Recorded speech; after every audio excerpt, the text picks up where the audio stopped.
कुल देवी को प्रणाम। मित्रों, व्यूअर्स और सब्सक्राइबर्स को नमस्कार। हमने ग्रहों की दोस्ती दुश्मनी, ग्रहों की जड़ें, ओके, मंगल नेक मंगल बद, ग्रहों को जगाने की विधि, ग्रहों की दृष्टियां, आम दृष्टियां, उच्च के ग्रह नीच के ग्रह, ये सब कुछ हम कवर कर चुके हैं। अब असल में लाल किताब ज्योतिष अब शुरू होगा, जिसके अंदर की हम 12 के 12 पक्के घरों के बारे में बात करेंगे। इनको बस अगर आपने समझ लिया तो लाल किताब आपको समझ में आ जाएगी। ये पहले हम इनको जनरल पक्के घरों के बारे में बात करेंगे, बाद में हम इनका ग्रामर भी डिस्कस करेंगे। तो इसके बाद आपको फिर उसके बाद हम जब एडवांस में जाएंगे फिर आपको प्रेडिक्शंस करनी आ जाएगी। तो इससे आपको बड़ा बेसिक समझ में आएगा। तो आप ध्यान से इनको नोट भी करना और एक एक चीज़ को समझने की कोशिश करना, और बार बार जितना इनको सुनोगे आपको उतनी ही समझ में आएगी। तो हमने कुंडली का पहला घर दिखाया है काल पुरुष के हिसाब से। इसको हम वैदिक में लगन भी बोलते हैं, या एक नंबर लेंगे या राशि कोई भी पड़ी हो, ये जो है कुंडली का पहला घर गिना जाएगा। तो इसमें क्या है, घर पहला है तख्त हजारी, ग्रह फल राजा कुंडली का, ज्योतिष में इसे लगन भी कहते हैं, झगड़ा मनुष्य है माया का। कहता पहला घर है तख्त जारी, यानी कि हमारे पूरे शरीर को अगर हम साम्राज्य मान लें तो जो हुक्म चलाता है वो लगन का चलता है। तख्त जारी की यानी कि वहीं से अगर लगन मजबूत और अच्छा हो तो सब कुछ संभव किया जा सकता है। कुंडली में जैसे जैसे ग्रह बैठे हैं उसके अनुसार जो जो फल दिए जा सकते हैं उनके लिए पूरी कोशिश होती है। इसलिए ये शब्द क्या, पहला घर तख्त हजारी, ग्रह फल राजा कुंडली का, यानी कि इसके अंदर ग्रह फल के ग्रह आकार के बैठते हैं। ग्रह फल का क्या मतलब होता है, जिसका पक्का फल होता है, जिसे बदलना संभव नहीं होता। ऐसे में यहाँ सूर्य और मंगल जब भी आते हैं तो ये लगभग पक्का ही फल देते हैं, क्योंकि यह घर सूर्य और मंगल का है, जैसा कि हमने आपको पहले बताया। ज्योतिष में कहते हैं इसे लगन भी कहते हैं, झगड़ा मनुष्य है माया का, कि यानी कि शख्सियत दिखने में कुछ और होती है लेकिन आदमी के अंदर से सोच कुछ और होती है। और माया का ही एक रूप है लक्ष्मी शुक्र। तो शुक्र के अधीन क्या आता है, जर जोरू जमीन। इस दुनिया में जितने भी आदमी, जितने भी औरतें, जितने भी जानवर, पशु पक्षी, कीट पतंगे हैं, ये तीन ही चीजों के लिए पैदा हुए हैं, जर जोरू और जमीन। और इसी एहसास के साथ ये बड़े होते हैं और यही इनको पाना होता है। जिसके लगन के अंदर कोई एक ग्रह हो वो माया को पाने वाली ख्वाहिश को संभव कर सकता है। इसके लिए क्या है, पूरब तरफ पक्का घर सूरज, पर उपकार चवन्नी का, वजूद मकान रूह नमक भी गिनते, जमाना हला कमाई का। पूरब फेसिंग यानी पूरब की तरफ का ये मकान होगा। कहने का मतलब ये है कि जब हम घर से बाहर निकलते हैं तो सामने अगर पूरब होता है, यानी कि इस साइड अगर होती है, तो उसका परोपकार चवन्नी का मतलब कमाई में से जो दक्षिणा देते हैं, आप चाहे कोई हिंदू हो, कोई मुसलमान हो, कोई क्रिश्चियन हो, कोई सरदार हो, कोई जैन हो, हर किसी के धर्म में परोपकार यानी सेवा भाव से किसी की सेवा करना, किसी की मदद करना, ये हर धर्म के अंदर है। और कोई ये चीज क्यों बनाई गई, ये चीज इसलिए बनाई गई है क्योंकि हमारे ऋषि मुनियों ने इस बात को समझा है, दूसरे धर्म के लोगों ने भी समझा है कि इंसान कैसा भी हो लेकिन कभी ना कभी जिंदगी में नेकी परोपकारी करने की इच्छा रखता है। और लगन के साथ ही इसका संबंध है। ऐसे में अपनी हैसियत के अनुसार आदमी कम या ज्यादा परोपकार करता है या दान पुण्य करता है, तो इसे बोलते हैं परोपकार चवन्नी का, यानी कि बचत में से अपने आदमी 25 पैसे खर्च कर देता है। अगर ये खर्च करता है तो आदमी बहुत सी मुसीबतों से बचा रहेगा। वजूद मकान रूह नमक भी गिनते, वजूद यानी कि खुद अपनी शख्सियत, मकान यानी कि घर, यानी कि अगर किसी को देखना हो कि अभी तक उसकी किस्मत में मकान है नहीं है, कि मकान उसका बनेगी भी नहीं, तो उसके लिए लगन देखा जाता है। रूह यानी कि हमारे अंदर जो आत्मा बसती है वह किस प्रकार की होगी, यानी कि जो ग्रह लगन में बैठा है उसके जो गुण हैं वे गुण ज्यादातर इंसान के अंदर बसते होंगे, इसलिए उसको रूह का नाम दिया गया है। नमक सही मायने में तो शनि की आइटम है, लेकिन जैसे ही उसको अपने इस बाप के घर का संबंध मिल जाता है तो ये नमक भी गिना जाता है, क्योंकि सूरज का बेटा शनि है तो यहाँ पर काले नमक का मतलब है। पहले घर से काला नमक भी देखा जाता है अगर लगन में शनि बैठा हो तो। जमाना हाल कमाई का, यहाँ पापी ग्रह ज्यादा अच्छा धन देते हैं, लेकिन यहाँ बैठे हुए बुरा माने जाते हैं। और जो शुभ ग्रह बैठे हों वो कर्मठता ज्यादा देते हैं, लॉजिक ज्यादा देते हैं, ज्ञान ज्यादा देते हैं। चंद्रमा बैठा हो तो चंद्रमा में सभी का समावेश है तो सबसे ज्यादा कई बार यहाँ पर फल देता है और उत्तम रहता है। इसके बाद है चार दीवारी तह के गोशे, सींग मवेशी खड़े हो जो की, राज ताल्लुक रंग हो गुड़ के, रस्म पुरानी साज सफर के।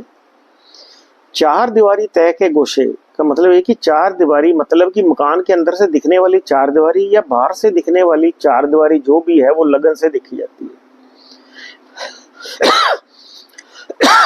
तह के गोशे इसका मतलब है कि जो चीज, जो नींव हम लोग डालते हैं, नींव के अंदर जितने कोने बन रहे हैं, आपने देखा होगा पहले सीधा आया मकान, फिर राइट को घुमाया, फिर पीछे गया, तो ऐसे में कितने कोने बन जाते हैं। वैसे तो चकोरी मकान बनेगा, लेकिन कई लोग डिजाइन डालकर आगे से पतला पीछे से बड़ा कर लेते हैं, तो ये मकान हमेशा शुभ होता है। जिसका फ्रंट छोटा हो और घर में घुसने का और पीछे जाकर चौड़ा हो जाए, इसे गोमुखा मकान कहते हैं। लेकिन यहाँ पर ये तह के गोशे यानी कि जमीन के अंदर की नींव के क्या हालात है।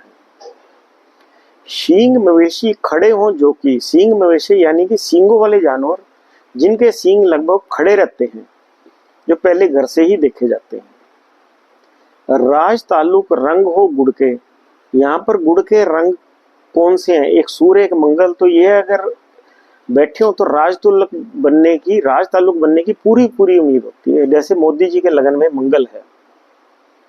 रस्म पुरानी राज सफर के, ऐसा इंसान पुरानी मान्यताओं को मानता है तो उसका लगन के अंदर ग्रह मजबूत होता है, तभी वो मान पाता है। साज सफर के यानी कि सफर कहाँ का करेगा, कैसे करेगा, कहाँ जाएगा, कहाँ आएगा, सूखी जमीन का सफर करेगा या पानी के जहाज का करेगा, हवाई जहाज का करेगा, ये भी लगन से ही देखा जाता है। झिल्ली जेर जो पैदा होंगे, नाम हैसियत दुनिया लेंगे, पहला घर सारा तख्त गिना तो सातवां टिकने की धरती हो। झिल्ली जेर जो पैदा होंगे, जितने भी जानवर झिल्ली से पैदा होते हैं, जिनकी जेर गिरती है, अब देखिए गाय हो, भैंस हो, बिल्ली, इन सबकी जेर जरूर गिरती है, इंसान की भी। तो ऐसी अवस्था में भी झिल्ली या जेर के साथ जो जानवर पैदा होते हैं उनके लिए भी लगन ही देखा जाता है। नाम हैसियत दुनिया लेंगे, अब दुनिया के अंदर तुम्हारा नाम कितना बड़ा हो सकता है, तुम्हारी हैसियत कितनी बड़ी हो सकती है, वो भी इस घर से देखा जाता है।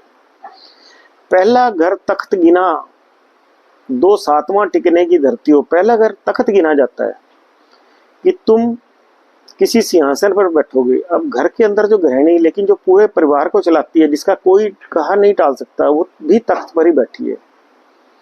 मोहल्ले के अंदर कोई अगर बहुत इज्जतदार है और उसकी बात को कोई नहीं गिरा रहा तो वो भी तख्त पर बैठी है। अगर पंचायत के अंदर किसी इंसान की चल रही है तो वो भी तख्त पर बैठा है। किसी कंपनी के सीनियर पद पर बैठा है, वो भी तख्त है। और आदमी खुद अपने काम का मालिक बन जाए तो वो भी तख्त है। और दुनिया के अंदर बड़े बड़े काम करने हैं, वो भी तख्त ही गिना जाता है। सातवां टिकने की धरती हो, यानी सातवें के अंदर जो ग्रह बैठा है वही बताएगा कि आदमी कौन से तख्त पर बैठेगा और कब तक बैठेगा। क्योंकि लाल किताब का एक ही असूल है कि ग्रह सोया हुआ है या जाग रहा है। जागे ग्रह हमेशा फल देते हैं, जागा वही होता है जिसके सामने कोई ग्रह बैठा हो तो वो जागे हुए माने जाते हैं, जिसके सामने ग्रह ना बैठा हो वो सोए हुए माने जाते हैं। तो सातवां घर टिकने की धरती है। सातवां घर ही खाली होवे, उल्टा तख्त वह 24 हो, साल 24 से जितने आगे दुश्मन ग्रह उस आता हो। अगर लगन के अंदर कोई ग्रह बैठा है और सातवां घर खाली हो तो उल्टा तख्त वह 24 हो। कहने का मतलब है कि इनसिक्योरिटी फीलिंग, कामपन बना रहेगा या नहीं बना रहेगा, और बना भी रहेगा तो कौन से समय के बाद।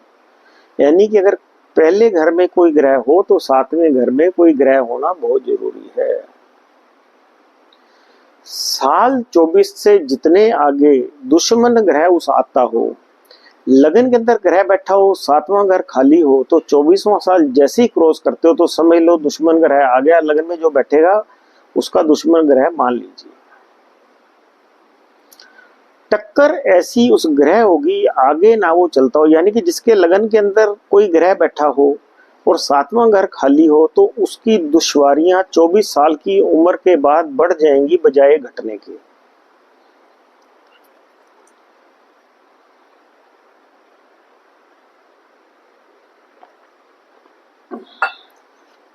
तो अब आपने देखा कि ग्रह तो जहां बैठेंगे बैठेंगे ही, घरों का भी अपना फल होता है। तो अगर तकलीफें आने लगी तो हम कौन से ग्रह को पकड़ेंगे, क्योंकि ग्रह तो वहां पर कोई है ही नहीं। तो नेचुरली बात है, क्योंकि 24वां साल चंद्रमा का है तो इसलिए हम चंद्रमा को पकड़ेंगे। इन चीजों को हमने बारीकियों से देखना है। लगन अगर खुद खाली होवे किस्मत साथ ना आई हो, इस वाक्य मतलब यह नहीं है कि वो बदनसीब है, अपने साथ कुछ लेकर नहीं आया। इसका मतलब ये है कि जो पर्टिकुलर क्वालिटीज लगन में बैठा हुआ ग्रह देता है वो पर्टिकुलर क्वालिटीज उसके अंदर नहीं होंगी या आत्मा में नहीं होंगी। फिर वो बाकी ग्रहों के जहां जिसकी महादशा चलेगी, जिसकी अंतरदशा चलेगी, जिसकी लाल किताब दशा चलेगी, उसके अनुसार ही उसकी बार बार बदलने वाली सोच होगी, एक जगह स्थिर रहने वाली सोच नहीं होगी। अब लगन देखकर यह नहीं कहना कि भाई बंदा किस्मत लेकर नहीं आया। किस्मत उसकी सातवें बैठे या घर चौथे 10वें हो, मुट्ठी के चारों घर खाली, 9 3 11 5वें हो। अगर पहले घर में ग्रह नहीं है तो उसके सातवें घर के अंदर उसकी किस्मत बैठी है। सातवें घर में बैठा हुआ ग्रह लगन को ऊपर देखता है तो उसके बहुत सारे अंश उसके अंदर होंगे। सातवें घर में बैठे हुए ग्रह की क्वालिटियां होंगी। अगर उसमें भी कोई ना कोई हो तो फिर मन और कर्म के स्थान पर बैठे, यानी कि चौथे घर में और 10वें घर में बैठे हुए ग्रह उसकी किस्मत के होंगे, उसके गुण तो जरूर होंगे। मतलब चौथे और 10वें के ग्रहों को हमने साथ में देखना है, वो उसकी ग्रह किस्मत के होंगे। मान लीजिए लगन में कोई ग्रह नहीं है, सातवें में भी कोई ग्रह नहीं है, चौथे में भी नहीं है, 10वें में भी नहीं है, मुट्ठी के चारों घर खाली हैं, तो अगर 1 4 7 10 ये मुट्ठी के बंद खाने हैं, अगर इनमें कोई ग्रह नहीं है,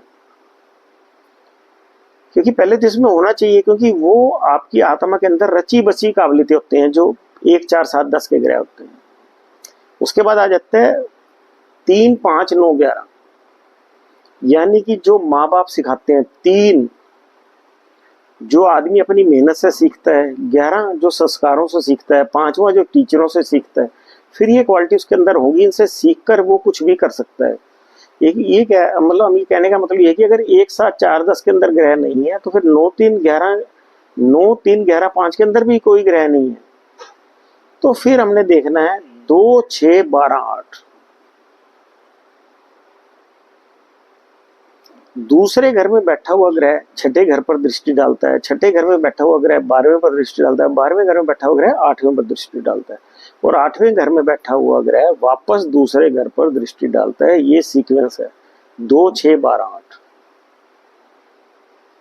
घर 12 ही घूम के देखें उच्च कायम या घर का जो, या तो ग्रह अपने घर का होना चाहिए, जैसे आपको पहले बताया सूर्य मंगल लगन के मालिक हैं, और दूसरे घर के बृहस्पति शुक्र हैं, तीसरे के मंगल बुध हैं।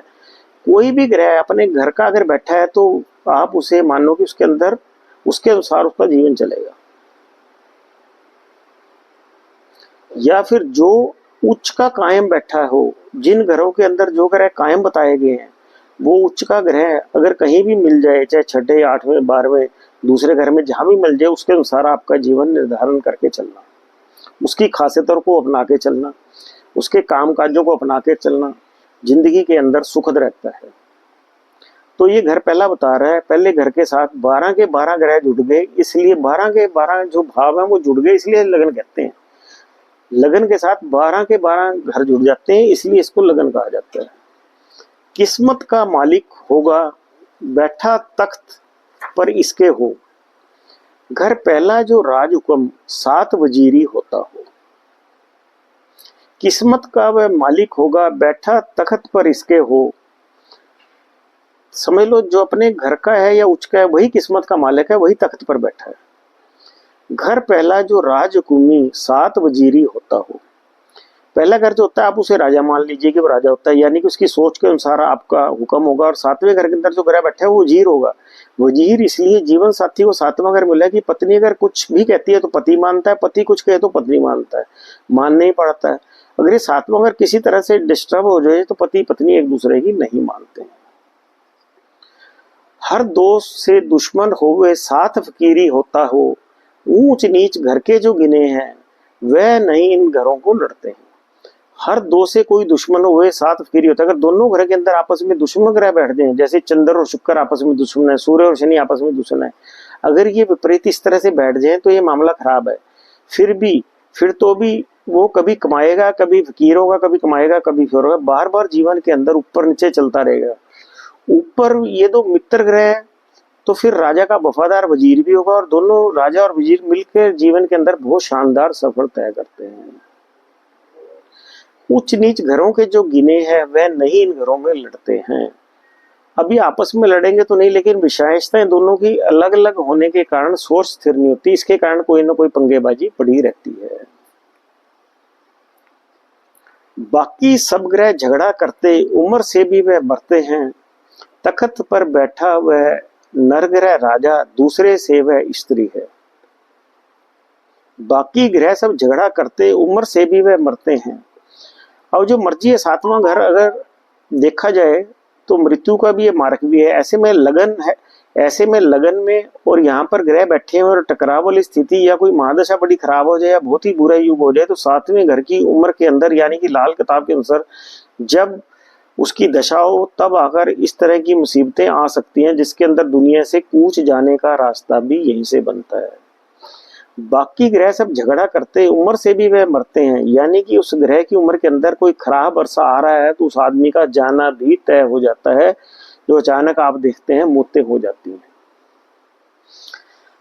तख्त पर बैठा वह नर ग्रह राजा, दूसरे से वह स्त्री है। तख्त पर कोई ग्रह बैठा हो, सातवें घर में कोई ग्रह बैठा हो, अगर वो अकेला है तो उसकी ताकत रहती है। अगर जहां वो दो या दो तीन हुए, मान लो मंगल लगन में है, सूर्य बृहस्पति सातवें में है, या बृहस्पति लगन में है, सूर्य मंगल सातवें में है, तो वो नर ग्रह की तरह का फायदा नहीं देंगे, वो वाले गुण नहीं रहेंगे, तो उसमें स्त्री गुण आ जाते हैं, स्त्री ग्रहों की तरह फल देते हैं, वर्किंग स्टाइल स्त्रियों की तरह हो जाता है। कई लोग तुमने देखा होगा कि दिखते दिबंग हैं लेकिन बड़ा सॉफ्टली काम करते हैं, बहुत प्यार प्यार से अपने काम निकल कर ले जाते हैं, वो स्त्रियों वाली जो चाल है वो उसमें आ जाते हैं। ये अच्छे होते हैं, कोई बुरा नहीं है, बस ये काम करने का तरीका इनका कुछ और है।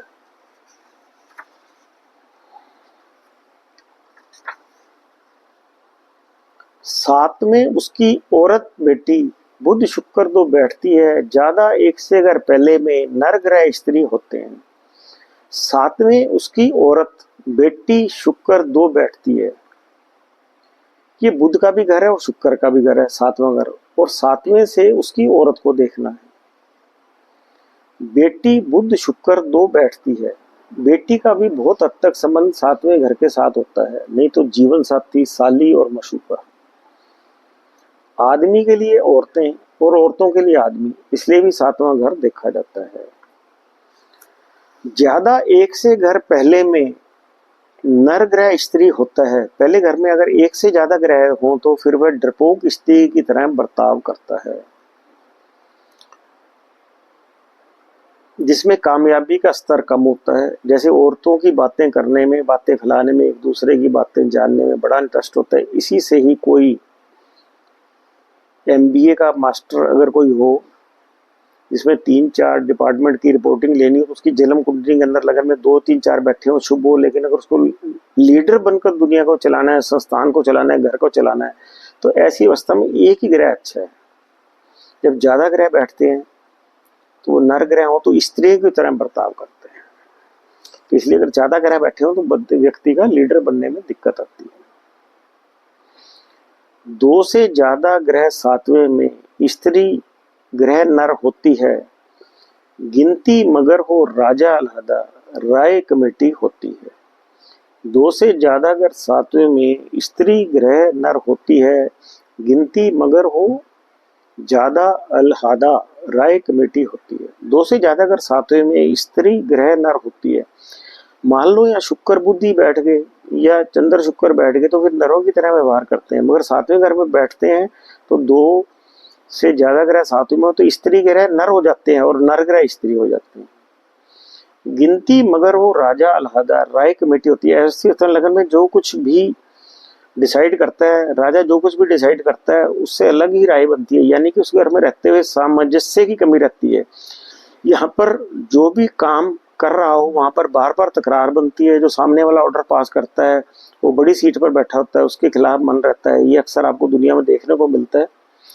उसका ऐसा ही होता है। मान लो ऊपर स्त्री ग्रह बैठा है, नीचे दो मध्य ग्रह बैठ गए तो वो भी स्त्रियों की तरह बर्ताव करेंगे तो तब राय नहीं मिलेगी। और ऊपर नर ग्रहों में से कोई बैठ गया और नीचे स्त्री ग्रहों में से कोई दो बैठ गए तो तब भी आपस में टकराव होता है, बातों में आपसी सहमति नहीं रहती है। जाहिरा बेशक तीनों बैठे गिनती चार की होती है, अकेला पहले बहु तो सातवें ग्रहफल राशि होती है। जाहिरा बेशक तीनों बैठे गिनती चार की होती है। अगर सातवें घर के अंदर तीन ग्रह बैठे हों तो वो तीन नहीं रहते। अब वो बातें कर करके आपस में तरह तरह के मशवरे करके एक चौथी चीज जरूर निकाल लेते हैं।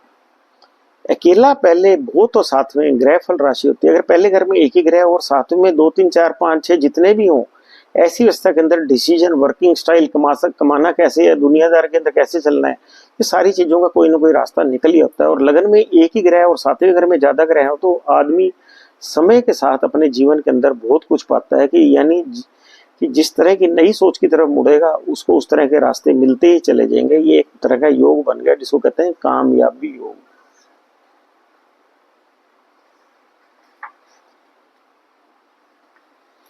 उल्ट टेवे, उल्ट अगर हो टेवे बैठे, जड़ सातवें की कटती है, गुरु शनि और मंगल कुंडली कहीं भी इसके बैठे हों, फल वैसे ही पहले के उस कुंडली में होते हैं।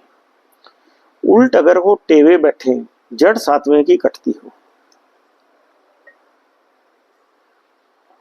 लगन के अंदर बहुत सारे ग्रह बैठे हो, सातवें के अंदर कोई एक ग्रह बैठे हो तो उसका बुरा हाल कर देंगे है, क्योंकि कई राजाओं का आदेश अगर एक नौकर को मानना पड़ेगा तो उसकी हालत खराब होगी। एक राजा कहेगा मेरे कपड़े प्रेस करके ला, दूसरे कहेगा मेरी पार्किंग ला, तीसरा कहेगा छत साफ कर, चौथा कहेगा परांठे बना। तो एक ही समय में सब दे रहे हैं तो नौकर का हालत खराब होता है। इसलिए लगन के अंदर ज्यादा ग्रह और सातवें में एक ग्रह हो तो बहुत अशुभ माना गया, कामयाबी नहीं मिलती।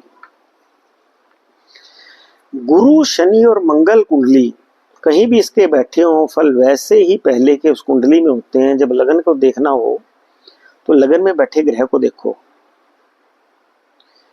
कोई बड़ी बात नहीं है कि वो ठीक हो, लेकिन इसके साथ आपको यह भी देखना पड़ेगा कि बृहस्पति की क्या अवस्था है, शनि की क्या अवस्था है और मंगल की क्या अवस्था है। अभी आपको एक कुंडली दिखा रहे हैं। मान लो कि लगन में केतु है, राहु सातवें में है, मंगल 10वें में है और शनि को 9वें में ले लीजिए। ऐसी अवस्था के अंदर जब भी मंगल या बृहस्पति की महादशा आएगी, बृहस्पति या मंगल की महादशा आएगी, इंसान मालामाल हो जाएगा। केतु चाहे बदलने की सोच वाली सोच के साथ सही, लेकिन भलाई के काम सोचता हुआ इंसान के काम कराएगा। तो बृहस्पति अपने घर में है, मंगल अपने उच्च के घर में है, शनि भी वहां बैठा हुआ है।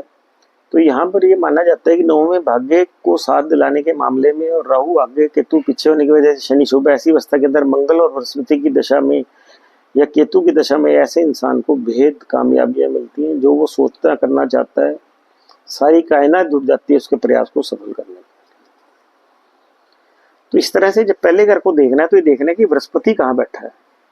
अगर हम अब बृहस्पति को सातवें घर में बिठा दें, लगन में शुक्र को बिठा दें, जैसे अब की कुंडली एक दिखा रहे हैं आपको, और शनि को तीसरे घर में बिठा दें और मंगल को भी छठे घर में बिठा दें। अब लगन के अंदर शुक्र है तो शुक्र भी अपने आप में यहाँ बहुत प्रबल है।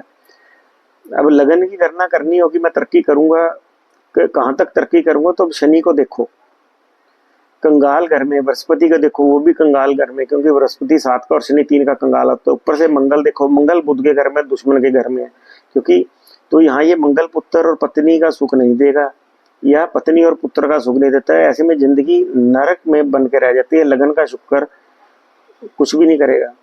तो शुक्र की दशा आएगी तो उसका खाना खराब होगा, पैसे को, पत्नी को, पुत्र को, सब करता रहेगा। यानी यार, दोस्त, मित्र, पार्टनर सब धोखा देंगे, अपने ही उसको इस्तेमाल कर करके छोड़ देंगे। इस तरह का योग बन गया। तो इसलिए हमने जो है ना किसी भी उसको देखने के लिए लगन को, इस तरह से हम सारे, ये लगन के बारे में हमने आपको बताया सारी की सारी डिटेल। तो आगे हम एक एक करके हर ग्रह को लेंगे, तो आपने सारी नोट करके देख लेनी है, बार बार इसको सुनना है, तो ये आपके लिए बड़ी यूजफुल रहेगी। तो एक एक करके हम 12 ग्रहों को कवर करेंगे। Thank you very much.